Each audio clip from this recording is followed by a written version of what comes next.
types of friction. So today we are going to start with types of friction.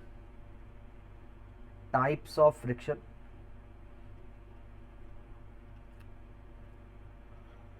सबसे पहले बेटा on the basis of motion,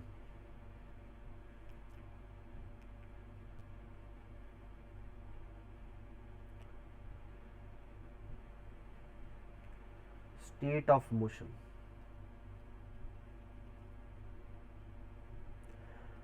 अब देखो बेटा, पहला है अगर बॉडी रेस्ट पे है तो तब जो फ्रिक्शन लगेगी उसे बोलते हैं स्टैटिक फ्रिक्शन।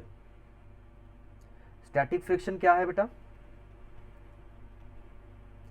स्टैटिक फ्रिक्शन क्या होगी? Friction acting on a body when it is at rest. Friction acting on a body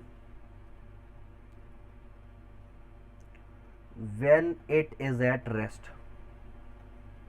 जब बॉडी आपकी रेस्ट पे है तो उस वक्त जो फ्रिक्शन लग रही है बॉडी के ऊपर उसे आप क्या बोलते हो? स्टैटिक फ्रिक्शन बोलते हो। बेटा अब ये स्टैटिक फ्रिक्शन देखिए बेटा, जैसे कोई बॉडी है हमारे पास, इसके ऊपर आपने 1 न्यूटन फोर्स लगाया, बॉडी एट रेस्ट है, बॉडी चल नहीं रहा बेटा, आपने 1 न्यूटन फोर्स लगाया, तो 1 न्यूटन फोर्स लगाने से बॉडी नहीं चला है, तो इसका मतलब क्या है? किसी ने इसको पीछे को खींच रखा है, कितनी फोर्स से? 1 न्यूटन फोर्स से खींच रखा है। तो वो जो पीछे को मैं फोर्स बोल रहा हूं ना, खींच रखा है, उसे आप क्या बोलोगे? स्टैटिक फ्रिक्शन, क्योंकि चल नहीं रहा है। इसका एक्सेलरेशन क्या है? 0 है, इसका वेलोसिटी क्या है? 0 है। तो पीछे को जो फ्रिक्शन लगी है उसे हम क्या बोलेंगे? Static friction. अब मैंने क्या किया, इसी बॉडी के ऊपर 1 न्यूटन से 2 न्यूटन लगा दिया फोर्स। कितना फोर्स लगा दिया? 2 Newton, and body still at rest. 2 Newton लगाने पे भी क्या हुआ है? Body is still at rest.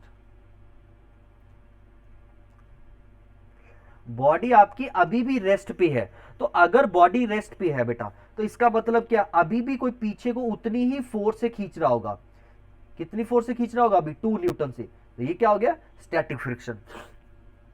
तो स्टैटिक फ्रिक्शन हमेशा क्या देखिए बेटा, static friction equal and opposite to क्या है? अप्लाइड फोर्स है।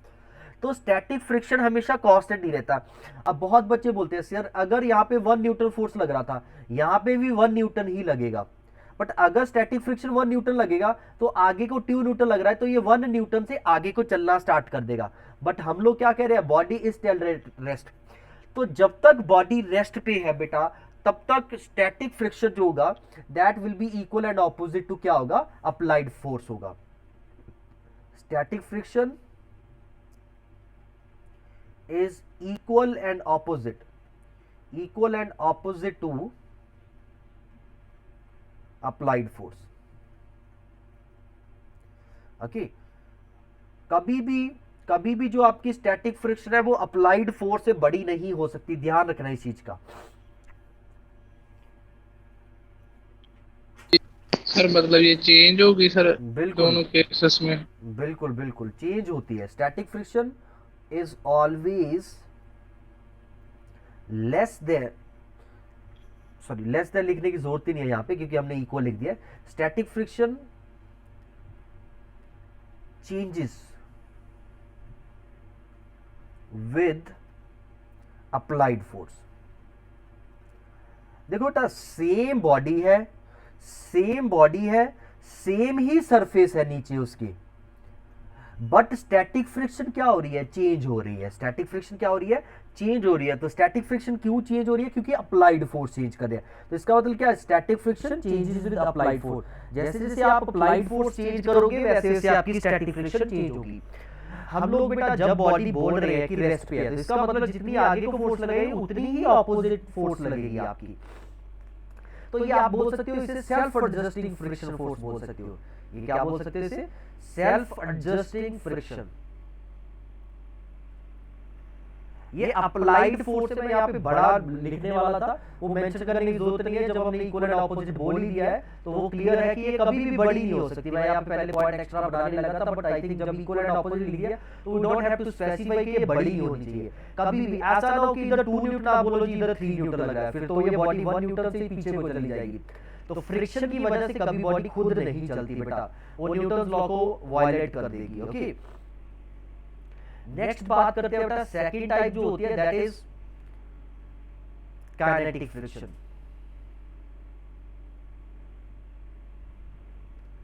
एक होती है काइनेटिक फ्रिक्शन। काइनेटिक फ्रिक्शन क्या होती है? फ्रिक्शन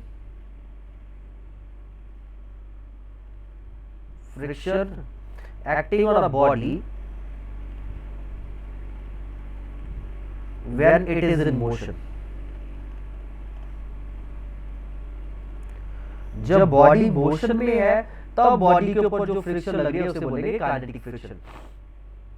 देखो बेटा, अगर आगे को 4 न्यूटन फोर्स लग रही है और फ्रिक्शन पीछे को लग रही है लेट्स से 2 न्यूटन, ये काइनेटिक फ्रिक्शन है, क्योंकि इस वक्त बॉडी 2 न्यूटन से नेट फोर्स कितना लग रहा होगा आगे को? 2 न्यूटन लग रहा होगा, तो 2 न्यूटन फोर्स से बॉडी क्या कर रही होगी बेटा? मूव कर रही होगी। ओके, अगर यहां पे मैं 4 न्यूटन को बढ़ा के 6 न्यूटन कर दूं तो अभी काइनेटिक फ्रिक्शन क्या 4 न्यूटन हो जाएगी? क्या लग रहा है आपको? मैंने क्या कर दिया? अप्लाइड फोर्स को 6 न्यूटन कर दिया 4 से। Sir no. बिल्कुल, ये क्या अभी भी 2 न्यूटन ही रहेगी, तो आगे को नेट फोर्स क्या हो जाएगी? 4 न्यूटन।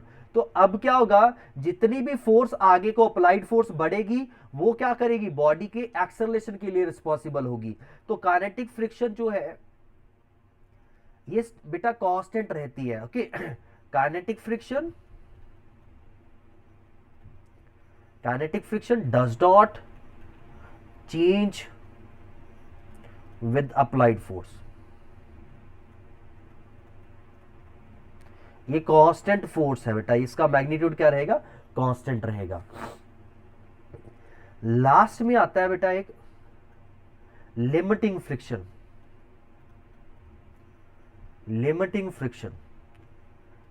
फ्रिक्शन क्या होता है? Friction acting on a body, when body tends to move। जब बॉडी चलने वाली होगी बेटा, टेंस टू मूव का मतलब है ना चली है ना रुकने वाली है। जैसे ये देखो बेटा, मैंने अप्लाइड फोर्स लगाया आगे को 2 न्यूटन और बॉडी रेस्ट पे है, तो इसका मतलब क्या है? फ्रिक्शन फोर्स कितना लग रहा है बेटा? 2 न्यूटन, और ये क्या होगा? स्टैटिक होगा। इसके बाद क्या होगा? मैंने सेम बॉडी के ऊपर अप्लाइड फोर्स बढ़ा के 3 न्यूटन कर दिया। बॉडी के ऊपर क्या कर दिया? 3 न्यूटन कर दिया। तो इसका मतलब क्या? इस वक्त स्टैटिक फ्रिक्शन 3 न्यूटन लग रहा होगा। इस वक्त भी क्या है बेटा? बॉडी रेस्ट पे है, और ये एक तरह से आप बोल सकते हो टेंस टू मूव है, एक तरह से टेंस टू मूव है। जैसे ही आपने फोर्स को 3 पॉइंट समथिंग भी कर दिया ना बेटा, फोर्स को क्या कर दिया? 3.001 न्यूटन भी कर दिया, हल्का सा भी इंक्रीज कर दिया, तो बॉडी क्या आ जाएगी बेटा? बॉडी मोशन में आ जाएगी। ओके, तो ये जो 3 न्यूटन है आपका, ये जो 3 न्यूटन है, इसे आप क्या बोलते हो? लिमिटिंग फ्रिक्शन बोल देते हो बेटा। लिमिटिंग फ्रिक्शन एक तरह से क्या हो गया बेटा? मैक्सिमम ऑफ स्टैटिक फ्रिक्शन है। स्टैटिक फ्रिक्शन की वैल्यू कभी इससे ज्यादा नहीं, 3 न्यूटन से ज्यादा नहीं हो सकती। ओके, तो लिमिटिंग फ्रिक्शन क्या है? Is the maximum of static friction, maximum possible static friction, maximum possible static friction.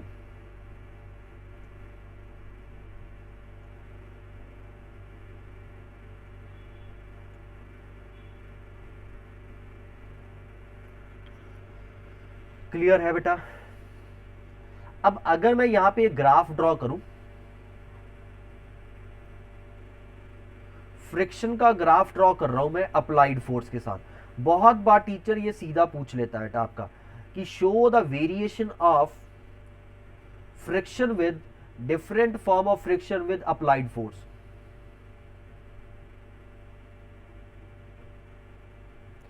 Variation of friction with applied force. Applied force के साथ कैसे होगा? देखो बेटा, इनिशियली अगर अप्लाइड फोर्स 0 है तो फ्रिक्शन भी 0 होगा। जैसे जैसे अप्लाइड फोर्स बढ़ेगा वैसे वैसे फ्रिक्शन भी बढ़ेगा। क्यों? क्योंकि ये कौन सी फ्रिक्शन है बेटा? ये है स्टैटिक फ्रिक्शन आपकी। स्टैटिक फ्रिक्शन अप्लाइड फोर्स के साथ बढ़ती है। अब एक टाइम आ जाएगा, इसे बोलेंगे limiting friction. Maximum static friction को क्या बोल देते हैं? Limiting friction. इस वक्त बॉडी टेंड्स टू मूव कर जाएगी। जैसी बॉडी टेंड्स टू मूव करेगी बेटा,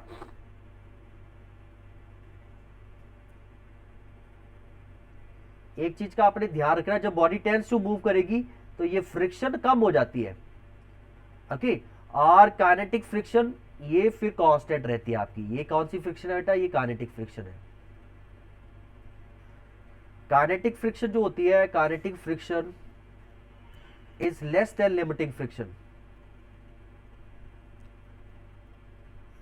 ओके बेटा। इसका मतलब क्या है कि when body comes into motion, when body comes into motion, then उसके ऊपर जो फ्रिक्शन एक्ट करना स्टार्ट कर जाता है बेटा, वो कम हो जाता है। इसका कारण क्या है कि एक बार बॉडी मोशन में आ गई बेटा, तो उसके लिए मोशन मेंटेन करना इजी हो जाता है। तो उस वक्त ये फ्रिक्शनल फोर्स की वैल्यू क्या हो जाती है? कम हो जाती है, ओके। स्टार्टिंग में क्या है, एक बार मोशन क्रिएट करना मुश्किल होता है।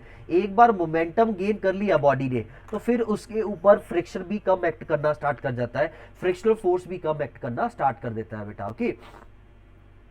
क्लियर है ये ग्राफ सबको? कोई प्रॉब्लम, कोई कंफ्यूजन तो नहीं है इसमें? ठीक है ठीक है ठीक है। No sir. ओके, नेक्स्ट जो टाइप है बेटा, और कैसे डिफाइन कर सकते हो आप फ्रिक्शन को? फ्रिक्शन जो होता है बेटा, ऑन द, जैसे पहले हमने क्या लिखा था, on the basis of state of motion. अभी हम क्या लिखेंगे? On the basis of type of motion, on the basis of type of motion. इसमें दो तरह की फ्रिक्शन आ जाती है। एक होती है स्लाइडिंग फ्रिक्शन। स्लाइडिंग फ्रिक्शन का मतलब क्या है बेटा? जब एक बॉडी एक सरफेस के ऊपर स्लाइड कर रही होती है, ओके, तब जो फ्रिक्शन एक्ट करती है उसे बोलते हैं sliding friction. Friction acts on a body when it slide on a surface। और सेकंड होती है बेटा rolling friction. Rolling friction, rolling friction में क्या होगा? बॉडी रोल करके चल रही होगी बेटा। बॉडी क्या है? सरफेस के ऊपर रोल कर रही होगी। रोल का मतलब क्या होता है? जैसे आपके बाइसाइकिल का टायर है बेटा, बाइसाइकिल का टायर जो होता है वो रोल करता है, ओके। तो रोलिंग फ्रिक्शन क्या आती है? Friction acts on a body when it rolls on a surface। और यहां पे एक इंपॉर्टेंट बात है बेटा कि जो रोलिंग फ्रिक्शन होती है, रोलिंग फ्रिक्शन हमेशा स्टैटिक फ्रिक्शन से कम होती है।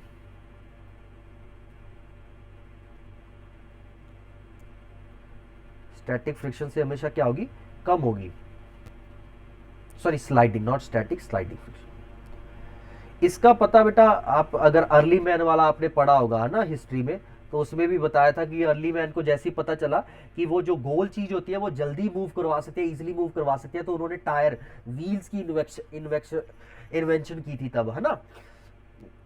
तो वहां पे क्या है, क्या था व्हील्स के अंदर? व्हील्स के अंदर रोलिंग फ्रिक्शन लगती थी। स्टार्टिंग में क्या था? अर्ली मैन यहां से ऐसे चीजों को खींचते थे बेटा, स्लाइड करते थे, है ना, खींचते थे चीज को। और यहाँ पे फिर उन्होंने जब टायर इन्वेंट कर दिए तो वो रोल करने लग गई। और रोलिंग फ्रिक्शन हमेशा कम होती है बेटा। देखो क्या है स्टैटिक फ्रिक्शन में, जैसे अगर आप टीथ की स्टेट देखोगे तो कुछ इस तरह से होगा, इंटरलॉकिंग स्टेट कुछ इस तरह से होगा। तो ये टीथ को ब्रेक करना, जब आप फोर्स लगाओगे, इन टीथ को आपस में सेपरेट करना बड़ा मुश्किल है। लेकिन यहाँ पे रोलिंग में देखिए क्या होगा,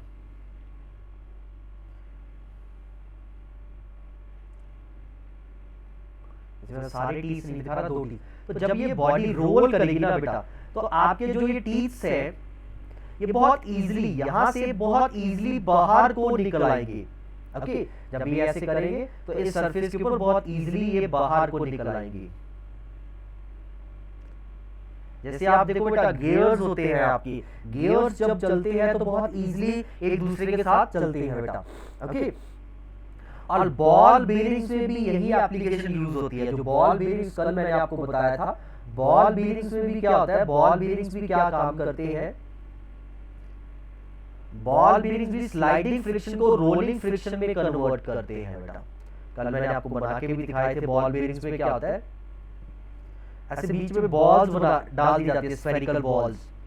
तो ये स्फेरिकल बॉल्स क्या करती है, ये जो दो सरफेस है, ये व्हील है जैसे, ये आपका एक्सल है बेटा, ये व्हील है ये एक्सल है। तो इन दोनों के बीच में स्लाइडिंग स्कीडिंग प्रिवेंट करने के लिए आप लोगों ने बीच में बॉल्स डाल दी हैं। ओके, ये बॉल्स दोनों के बीच में रोल कर रही है बेटा, तो जिस वजह से यहाँ पे स्लाइडिंग फ्रिक्शन रोलिंग फ्रिक्शन में कन्वर्ट होगी। और ये रोलिंग फ्रिक्शन हमेशा क्या होता है, कम होता है स्लाइडिंग फ्रिक्शन से बेटा। ओके, तो ये आपका थ्योरेटिकल सेक्शन रहता है फ्रिक्शन का। आगे अगर आप बात करोगे फ्रिक्शन की,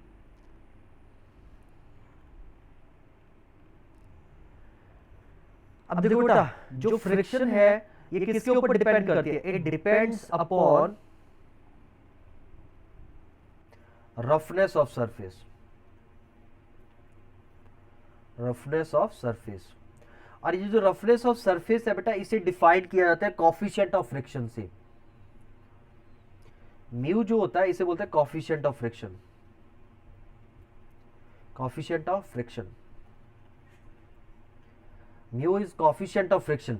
ये क्या डिफाइन करता है बेटा, it defines the roughness, roughness of surface. तो जैसे देखो बेटा हमारे पास एक बॉडी है जिसको आप मूव करवाने की कोशिश कर रहे हो, तो इसके ऊपर जो फ्रिक्शन एक्ट कर रहा है बेटा, this friction is directly proportional to normal reaction. Okay, यहां से इस सरफेस से जो नॉर्मल रिएक्शन मिलेगा पहले तो उसके डायरेक्टली प्रोपोर्शनल है। और देखो बेटा अब ये बॉडी को मैंने एक इस सरफेस के ऊपर रखा, फिर मैंने इस दूसरे सरफेस के ऊपर रख दिया, यहां से भी नॉर्मल रिएक्शन तो अभी भी एन नहीं मिलेगा।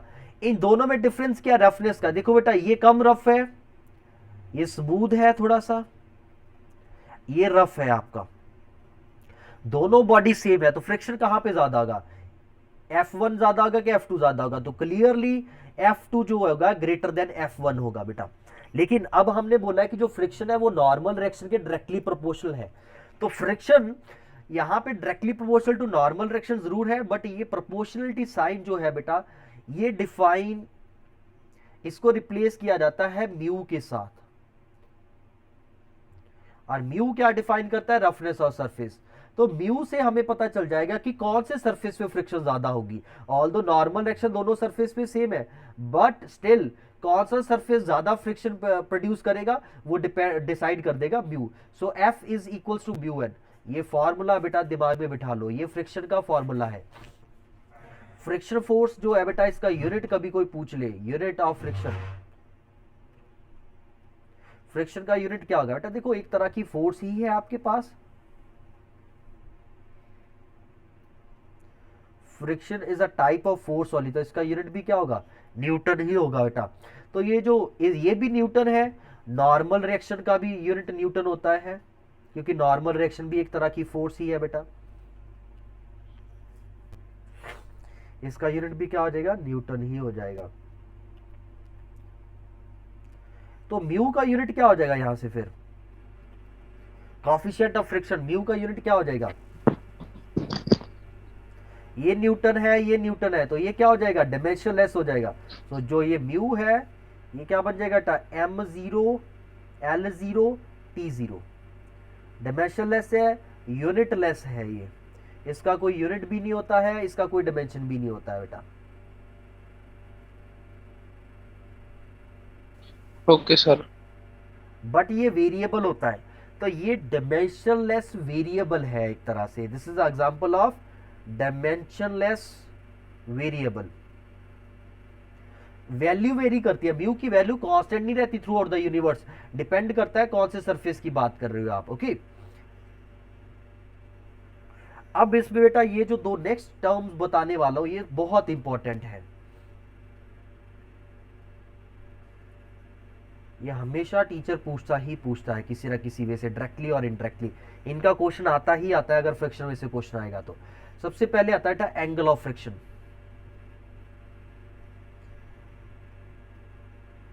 एंगल ऑफ फ्रिक्शन क्या होता है, तो एंगल ऑफ फ्रिक्शन क्या होता है बेटा, कोई भी बॉडी है, ये इसके ऊपर नॉर्मल रिएक्शन लग रहा है, ये इसके ऊपर फ्रिक्शन लग रही है। ओके, सो अब इसका इन दोनों चीजों का नेट फोर्स फ्रॉम ग्राउंड क्या होगा, net force from ground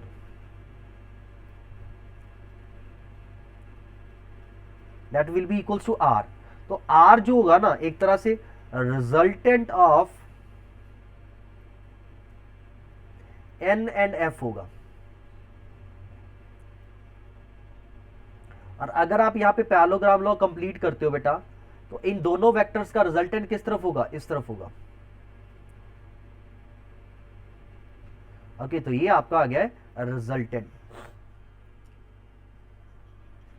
okay, सो अब आपका जो एंगल ऑफ फ्रिक्शन है वो कौन सा एंगल है पहले, तो ये जो एंगल है आपका alpha, this is your angle of friction. तो एंगल ऑफ फ्रिक्शन क्या बोलोगे बेटा, it is defined as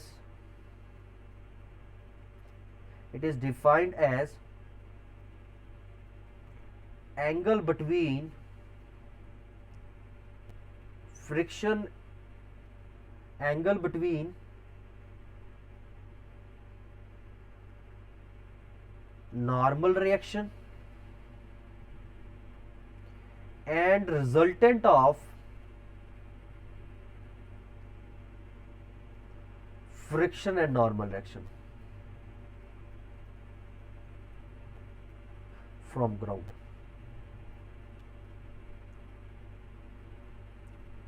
okay टा, सो ये आपके पास अल्फा एंगल जो है इसे क्या बोला जाता है, tan alpha. Okay, tan alpha को अगर आप आगे पढ़ोगे तो tan अल्फा क्या लिख सकते हो आप लोग, tan alpha will be equal to, देखो बेटा ये राइट एंगल ट्रायंगल बन रहा है, ये 90 डिग्री है, ये 90 डिग्री है, ये 90 डिग्री हो जाएगा। तो tan अल्फा को क्या लिखा जाता है, परपेंडिकुलर अपॉन बेस।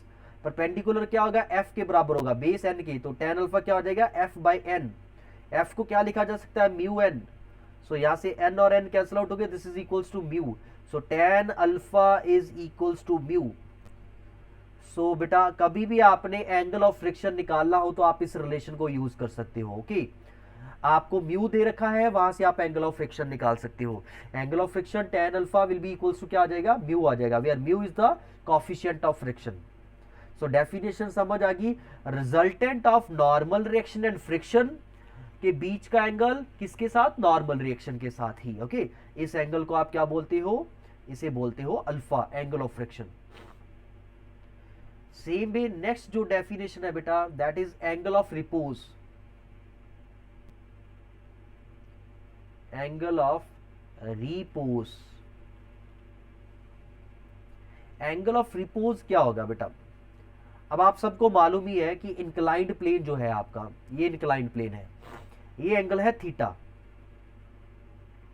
यहां पे अगर मैंने एक बॉडी रख दी, इसकी आप फ्री बॉडी डायग्राम बनाओगे तो इसके ऊपर mg इस तरफ लगेगा, यहां से मिलेगा नॉर्मल रिएक्शन, और फिर आपको मालूम रहता ही है कि आपको mg को रिजॉल्व करना है, तो इधर आ जाएगा mg sin थीटा। अब बेटा अब किसी बच्चे को ये प्रॉब्लम नहीं होनी चाहिए कि mg sin थीटा सीधा क्यों लिख दिया सर ने, क्योंकि बेटा अब आपके टिप्स पे आ जाना चाहिए ये चीज, इधर mg sin थीटा, इधर mg cos थीटा आ जाएगा। ये डायग्राम हम लोग बना रहे थे अब तक, और यहां से ये पार्टिकल क्या है, बॉडी क्या है, ए एक्सेलरेशन से नीचे को मूव करेगी। But now this inclined plane is rough. पहले चैप्टर में एनएलएम में हमने इंक्लाइंड प्लेन को स्मूथ माना था बेटा, अभी इंक्लाइंड प्लेन क्या है, रफ है। तो पेपर में क्या होगा बेटा, अब पेपर में तो क्वेश्चन एनएलएम में से भी आ सकता है, फ्रिक्शन में से भी आ सकता है, तो आपको कैसे पता चलेगा कि फ्रिक्शन का क्वेश्चन है कि सिंपल एनएलएम का क्वेश्चन है। तो आपको ये वर्ड ढूंढना होगा बेटा, रफ लिखा हुआ है कि स्मूथ लिखा हुआ है। रफ वर्ड लिखा हुआ है तो फ्रिक्शन इंक्लूड करना है, अगर स्मूथ लिखा हुआ है तो फ्रिक्शन नहीं कंसीडर करना है। तो यहाँ पे मेरा इंक्लाइंड प्लेन अगर रफ है बेटा, तो रफ का मतलब क्या है, अब ये mg sin थीटा से नीचे को खींचेगा तो फ्रिक्शनल फोर्स इसके मोशन को क्या करेगी बेटा, अपोज करेगी। फ्रिक्शनल फोर्स क्या करेगी, इसके मोशन को अपोज करेगी यहाँ पे। तो फ्रिक्शनल फोर्स अपोज करेगी तो ये बॉडी मूव नहीं करेगी यहाँ पे। ओके, जब तक mg sin थीटा जो है that is equal to f है बेटा, तो body will not move. Body move नहीं करेगा जब तक mg sin theta frictional force के इक्वल है बेटा। लेकिन अब अगर मैं थीटा को बढ़ाता जाऊं बेटा, थीटा बढ़ने से साइन थीटा बढ़ेगा, साइन थीटा बढ़ने से mg sin थीटा बढ़ेगा, और यहां पे क्या हो जाएगा, एक टाइम पे आके mg sin थीटा क्या हो जाएगा बेटा, ग्रेटर देन f हो जाएगा। तो तब बॉडी क्या हो जाएगी, टेंस टू मूव हो जाएगी। बॉडी क्या हो जाएगी बेटा, टेंस टू मूव हो जाएगी। तो हमें वही थीटा निकालना है। So angle of inclination, angle of inclination eight विच आप इस एंगल ऑफ इंक्लिनेशन थीटा को बढ़ाते जाओगे बेटा। देखो जैसे ये प्लेन था, अभी मैंने एंगल ऑफ इंक्लिनेशन बढ़ा के ये कर दिया, यहां पे बॉडी नहीं चल रहा था, ये थीटा एंगल लगा दिया मैंने, थीटा बढ़ा दिया, थीटा 2 कर दिया। तो इस वक्त बॉडी ये क्या करने लगी बेटा, नीचे को आने लग गई। यहाँ पे एक्सेलेरेशन 0 था, तो यहाँ पे बॉडी का एक्सेलेरेशन हो गया। इसका मतलब क्या है, mg sin थीटा 2 ने ओवरकम कर लिया आपकी फ्रिक्शन को, तो अब बॉडी चलने लग जाएगी। तो हमें वही एंगल ऑफ इंक्लिनेशन ढूंढना होता है। So angle of inclination eight which body will just tends to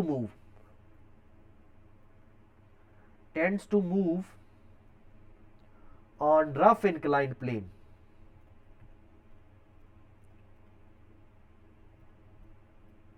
is called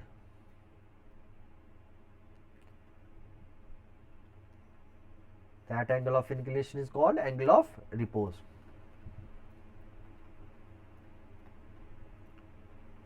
Is called angle of repose.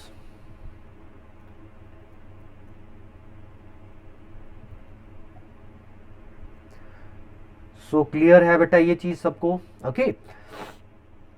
So angle of repose क्या है बेटा, एंगल ऑफ रिपोज वो एंगल ऑफ इंक्लाइनेशन है जिसके ऊपर जाके बॉडी ने चलना स्टार्ट कर दिया, ओके। तो अगर ये थीटा एंगल ऑफ रिपोज है, तो एंगल ऑफ रिपोज ये थीटा है, ये थीटा जो है ये एंगल ऑफ रिपोज है। ये m लगा बेटा, नीचे को लग रहा है mg sin थीटा, और ऊपर को लगेगा फ्रिक्शनल फोर्स। तो इस वक्त क्या है, mg sin थीटा जो है बेटा that is equals to frictional force, और फ्रिक्शनल फोर्स किसके इक्वल होगा, म्यू n के इक्वल होगा। n का मतलब क्या है, नॉर्मल डायरेक्शन। और ये नॉर्मल डायरेक्शन अब किसके इक्वल होगा, मैं आपको पिछले चैप्टर में बता रहा था कि अभी हमारे लिए सेकंड इक्वेशन जो नॉर्मल डायरेक्शन वाली है वो इंपॉर्टेंट नहीं है, लेकिन जैसे ही फ्रिक्शन स्टार्ट होगा आपके लिए एन वाली इक्वेशन भी इंपॉर्टेंट हो जाएगी। तो एन क्या हो जाएगा बेटा, हमारा एन हो जाएगा mg cos थीटा के इक्वल। तो यहां से mg कैंसिल बेटा, so sine theta by cos theta tan theta हो जाएगा, tan theta is equals to क्या आ गया है आपके पास, म्यू आ गया, tan theta is equal to बन गया म्यू। सो इस तरह से आप लोग एंगल ऑफ रिपोज निकाल सकते हो बेटा, ओके। और अगर आपसे कोई पूछे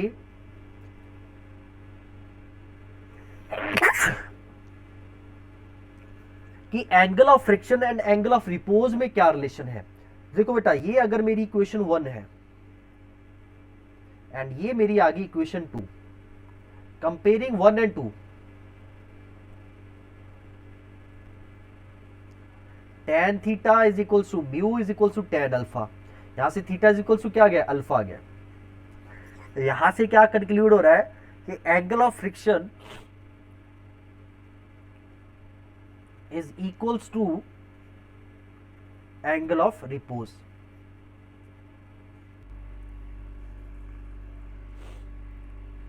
ये एक इंपॉर्टेंट कंक्लूजन निकल रही है बेटा हमारे यहाँ पे कि एंगल ऑफ फ्रिक्शन जो है वो एंगल ऑफ रिपोज के इक्वल है। तो ये दोनों टर्म्स काफी इंपॉर्टेंट है बेटा, सब्जेक्टिव पॉइंट ऑफ व्यू से भी ऑब्जेक्टिव पॉइंट ऑफ व्यू से, इससे क्वेश्चन बन सकते हैं बेटा आपको। अब हमने बेटा देखो फ्रिक्शन के बारे में पढ़ लिया है, फ्रिक्शन के बेसिक्स समझ आ गए हैं, हमें पता चल गया है फ्रिक्शन जो है एक्ट करता है, क्यों एक्ट करता है, कहां पे एक्ट करता है। सो जितने भी क्वेश्चंस हमने एनएलएम में किए होते हैं विदाउट फ्रिक्शन, जहां पे दो सरफेसेस कांटेक्ट में होते हैं, तो वो सारे क्वेश्चंस हम फिर से दोबारा ट्राई करते हैं बाय कंसीडरिंग फ्रिक्शन, ओके। जैसे कि मैं आपको एक क्वेश्चन करके दिखा रहा हूं यहाँ पे, motion of body along rough inclined plane,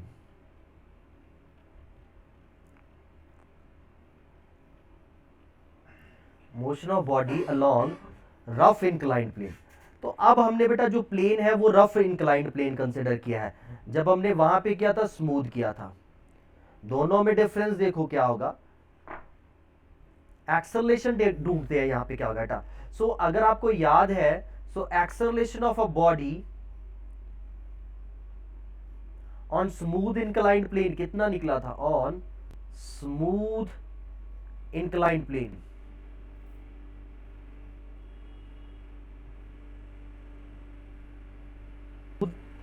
so smooth inclined plane पे एक्सेलरेशन कितना आया था बेटा, जी साइन थीटा। ओके, अभी हमने रफ इंक्लाइंड प्लेन पे निकालना है बेटा। तो मैं हमेशा बोलता हूं कि क्या करना है, free body diagram, mg force लग रहा है एक, और फिर लग रहा है नॉर्मल डायरेक्शन यहां पे। अभी ना फ्री बॉडी डायग्राम में बेटा फ्रिक्शन की डायरेक्शन डिफाइन करने से पहले आपको रिजॉल्व करना होगा, क्योंकि फ्रिक्शन जो है ना बेटा ये हमेशा बॉडी के मोशन को अपोज करता है। बॉडी किस तरफ चलना चाह रही है उसके ऑपोजिट एक्ट करेगा। यहाँ पे हमें मालूम है कि इंक्लाइंड प्लेन के नीचे कोई चलना चाहेगी बॉडी खुद, तो इसीलिए फ्रिक्शन आप लोग ऊपर को लगा देते हो।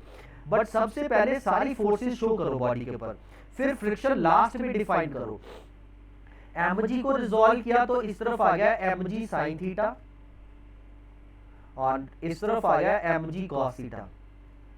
अब सरफेस के ऊपर जो बॉडी है it tends to move downward, तो body tends to move downward है, तो फ्रिक्शन इसके मोशन को क्या करेगी, अपोज करेगी। And that's why friction will always act along the inclined plane upward. Inclined plane के अपवर्ड डायरेक्शन में फ्रिक्शन एक्ट करेगा आपका। Okay, so net force along the inclined plane कितना आ जाएगा यहाँ पे, net force along the inclined plane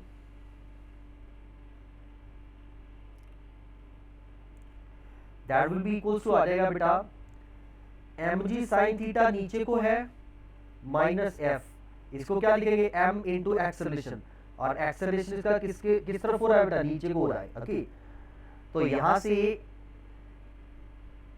acceleration क्या आ गया है बेटा, m अगर डिवाइड कर दोगे g sin theta minus f by m आ गया बेटा हमारे पास। और फ्रिक्शन फोर्स को यहाँ पे क्या लिखा जा सकता है बेटा, now we know friction force is equals to है म्यू इनटू n, और n को क्या लिखा जा सकता है, mg cos थीटा। ये पहले इंपॉर्टेंट नहीं था नॉर्मल डायरेक्शन, लेकिन यहाँ पे हमारा नॉर्मल डायरेक्शन जो है बेटा काम आ रहा है, तो इसीलिए नॉर्मल डायरेक्शन वाली क्वेश्चन भी शो करनी पड़ेगी। तो फ्रिक्शन की वैल्यू अगर मैं पुट करूं यहाँ पे क्या आंसर बन जाएगा, minus mg cos theta mu mg cos theta by m, तो m और m कैंसिल आउट हो गया, तो g कॉमन ले ले, ब्रैकेट में रह जाएगा sine theta minus mu cos theta. So acceleration is equals to क्या बन गया बेटा, g sin theta minus mu cos theta. तो इसका मतलब क्या है, रफ इंक्लाइंड प्लेन के ऊपर बॉडी का एक्सेलरेशन कम हो गया। देखो यहाँ पे g sin थीटा था, यहाँ पे g sin theta minus something है, तो इसका मतलब क्या, एक्सेलरेशन a जो है that is less than the acceleration on smooth inclined plane. Okay, तो बॉडी क्या है बेटा, स्लो चलेगी, धीरे चलेगी। यहाँ पे वो तो हमारी कॉमन सेंस भी कह रही है कि अगर एक फोर्स अपोज कर रही है बॉडी को, तो हमारा मोशन जो होगा धीरे होगा बेटा, टाइम टेकन क्या हो जाएगा, बढ़ जाएगा यहाँ पे। ओके, तो इस तरह से बेटा हर मोशन में अब आपको फ्रिक्शन काउंट करना होगा। अब जैसे ये क्वेश्चन किया था हमने, वहां पे हमने acceleration and tension in string निकाला था, and tension in string in given diagram.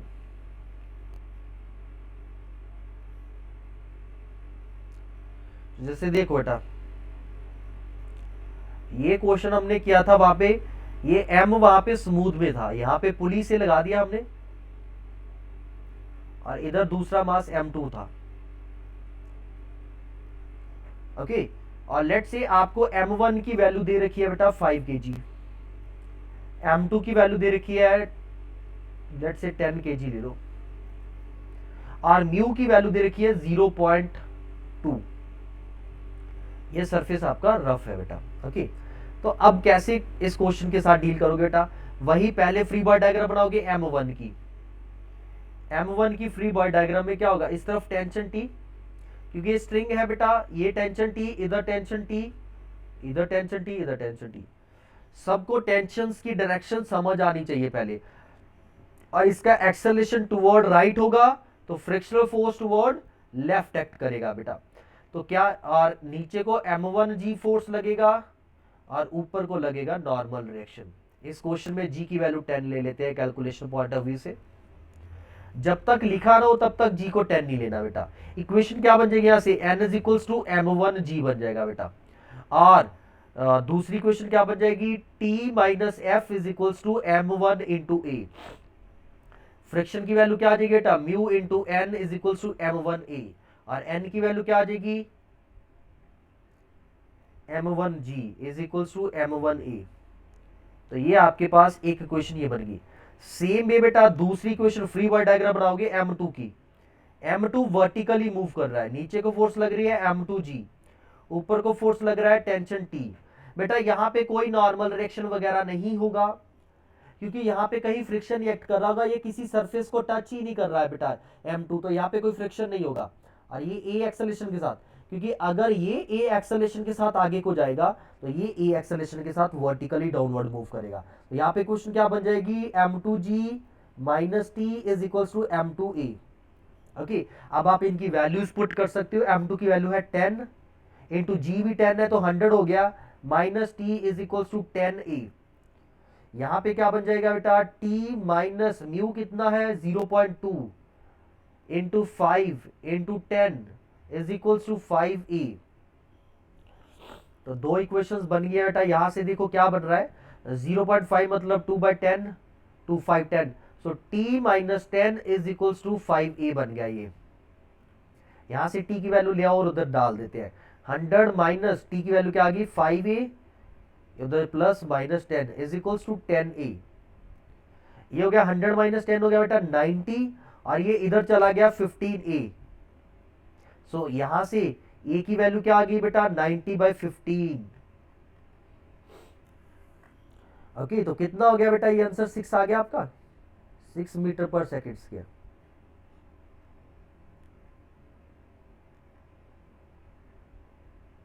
और इस एक्सेलरेशन की वैल्यू दोबारा से इस इक्वेशन में डाल देते हैं तो टेंशन आ जाएगा बेटा। तो टेंशन क्या आ जाएगा, tension is equals to 5a into 6 minus 10, और सॉरी प्लस 10, तो 30 प्लस 10 40 न्यूटन आंसर आ गया। तो इस तरह से इस क्वेश्चन को विद फ्रिक्शन डील करेंगे बेटा हम लोग। ओके, तो ये सबको क्लियर है बेटा ये पार्ट अभी? Yes sir. Yes sir. तो आज के लिए इतना ही है बेटा, आज के लिए इतना ही है, बाकी नेक्स्ट क्लास में करते हैं।